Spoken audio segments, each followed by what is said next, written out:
Welcome to fight जंगी में आप सभी का स्वागत है। कुछ अच्छी सच्ची और बहुत सारी टुच्ची खबरों के साथ एक बार फिर से मैं आपके सामने हूँ। मैं कुछ ही दिनों बाद बैंगलोर वापस जाऊंगा, तब आपको मेरी शक्ल वापस से दिखाई देने लगेगी, तो अभी आप एंजॉय करिए। पहली खबर कुछ ऐसी है कि मागोमेड अनकलाएव का मानना है कि वो नेक्स्ट है टाइटल शॉट के लिए, और मागोमेड अनकलाएव ने ये भी कहा कि वो नॉकआउट करेगा एलेक्स पेरेरा को, क्योंकि एलेक्स पेरेरा की चिन नहीं है। देखिए भाई, ये हो सकता है कि मागोमेड अनकलाएव जो है एक प्रकार से रूज कर रहा हो, यानी कि बेवकूफ बनाने की कोशिश कर रहा हो। वो ये कहे कि मैं स्ट्राइकिंग करूंगा और जाके फिर रेसलिंग करे। अगर वो ऐसा कर रहा है ना तो बहुत अच्छी बात है और ऐसा ही करना चाहिए। पर अगर उसको सीरियसली लगता है ना कि वो नॉकआउट कर सकता है एलेक्स पेरेरा को, तो क्या कर सकता है? हाँ, कर सकता है। चांसेस क्या है? उतने ही चांसेस है जितने मेरे प्रधानमंत्री बनने के चांसेस है। सिर्फ कैपेबिलिटी होने से सब कुछ नहीं हो जाता है, सिर्फ स्किल्स होने से सब कुछ नहीं हो जाता है। और एमएमए के फाइटर्स को ना ये जो फोकट का जो ईगो उन्होंने पाल रखा है कि वो स्ट्राइकर के साथ स्ट्राइकिंग करेंगे, यार किक बॉक्सर है वो, है ना, उसका स्ट्राइकिंग आपसे हमेशा बेहतर होगा।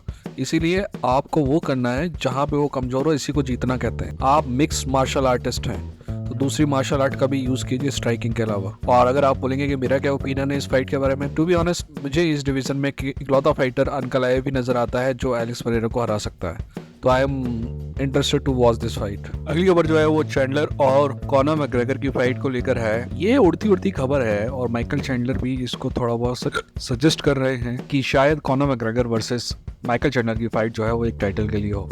अब आप सोच रहे होंगे कि कौन सा टाइटल? ये फाइट तो 170 डिवीजन में होने वाली है और 170 डिवीजन का तो ऑलरेडी चैंपियन है, तो क्या उसके इंटरिम टाइटल के लिए होगी? नहीं दोस्त, इतना बड़ा बेवकूफ़ी मैं यूएफसी से एक्सपेक्ट नहीं करता। तो शायद माइकल चैंडलर हिंट कर रहा है कि 165 का नया डिवीजन बनाया जाएगा जिसके पहला चैंपियन इन दोनों में से कोई एक होगा। मैं ना ही इस बात को एक्सेप्ट करता हूँ ना ही इस बात को डिनाई करता हूँ दोस्त। जब ऐसी खबर पक्की होगी तब आपसे बात करेंगे। बाकी ऐसा है कि माइकल चैंडलर फाइट तो कर नहीं रहा है ना, तो मुंह चलाने के अलावा और कौन सा काम है माइकल चैंडलर के पास। अगली खबर अलेक्जेंडर रैकेज को लेकर है। अलेक्जेंडर रैकेज का कहना है कि उसे डर था कि डॉक्टर उसकी फाइट होने नहीं देंगे क्योंकि उसे स्टाफ इन्फेक्शन था। पहली बात तो ना मेरा मानना है कि अगर आपको कोई प्रॉब्लम है ना, कोई इंजरी है, तो आप फाइट के पहले बता दो। या तो अगर जीत रहे हो ना तो जीतने के बाद आप बताओ, कोई प्रॉब्लम नहीं है। बट अगर हार रहे हो ना और हारने के बाद आप बता रहे हो कि आपको ये इंजरी थी वो इंजरी थी, तो प्लीज मत बताओ, क्योंकि वो जो बता रहे हो ना वो मेरे को बहाने की तरह लगता है। अगर कल आपको डेना वाइट नहीं बताता तो आपको ये कभी पता नहीं चलता कि एलेक्स पेरेरा का एक अंगूठा टूटा हुआ था। मान लीजिए कि नॉकआउट कर देता एलेक्स पेरेरा को जमाल हिल, और जमाल हिल कि जीतने के बाद एलेक्स पेरेरा का प्रेस कॉन्फ्रेंस में आता और बोलता है कि एक्चुअली ना क्या बताऊं मैं, मेरे को लग रहा था कि डॉक्टर जो है फाइट नहीं होने देगा क्योंकि मेरा एक अंगूठा टूटा हुआ था। दोस्त हम सब कहते हैं कि दोस्त बहाना मत बनाओ, अब भी नॉकआउट होके आए हो तो मैं ये मान सकता हूँ कि अलेक्जेंडर रैकेज को एक्चुअली प्रॉब्लम थी।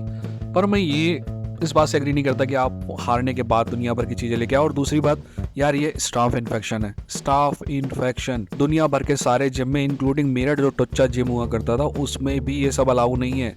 स्टाफ इन्फेक्शन होता है तो आपको जिम से छुट्टी दे दी जाती है कि भाई घर पे रहो, क्योंकि ये फैलता है। आपको नहीं लगता कि ये अलेक्जेंडर रैकेज ने गलत किया और यूरी प्रोहास्का को भी रिस्क में डाला? मुझे समझ में नहीं आता है कि स्टाफ इन्फेक्शन बताने वाले लोगों के ऊपर यूएफसी जुर्माना क्यों नहीं करता है, या फिर कोई भी एथलेटिक कमीशन कोई कार्रवाई क्यों नहीं करता है, जबकि दूसरी जगह पे होता है। पता नहीं क्यों एमएमए में ही नहीं हो रहा है। अगली खबर अल्जमेन स्टर्लिंग से लेकर है। अल्जमेन स्टर्लिंग का कहना है कि वो टीसीटी बोले तो ब्रायन ऑर्टेगा से फाइट करना चाहते हैं, और to be honest I really want to see this fight. I am excited about it. पर पता नहीं ब्रायन ऑर्टेगा ये फाइट एक्सेप्ट करेगा या नहीं करेगा, पर I want to see this fight.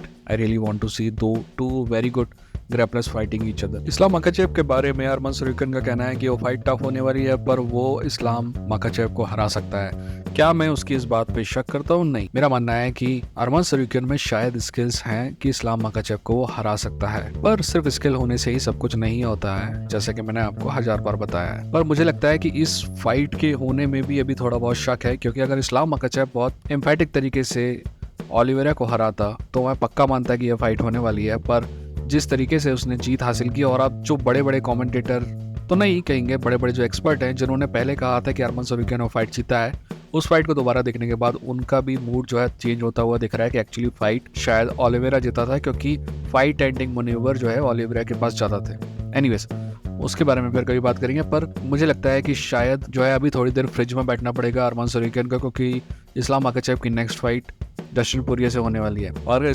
और अगर इस्लाम उसे जीतता भी है तो भी फिर 3 महीने का ब्रेक आप मान के चलिए, यानी कि अक्टूबर से पहले हम अरमान सरूकियन वर्सेस इस्लाम मखाचेव नहीं देख सकते। तो तब तक हम सब्र रखते हैं, और फिर जब आगे फाइट आती है तो फिर बात